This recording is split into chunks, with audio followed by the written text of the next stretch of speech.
Li havia dit a la porta amb el Crist a la mà enlairat com una espasa: no tornis a posar els peus a la casa de Déu.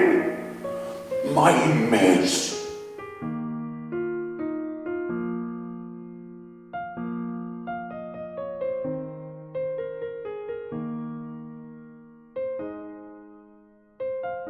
Ja no vam dormir, perquè el happening empalmava el dinar de campanya a la plaça, seguit d'un ball colossal amb l'orquestra de la 27a divisió, que interpretà uns passos d'uns tangos d'antologia.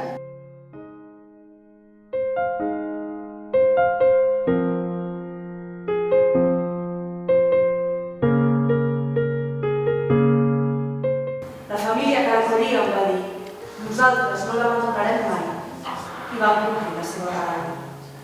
Jo vaig insistir: mare, no us podeu quedar a Barcelona, ni tornava de bé.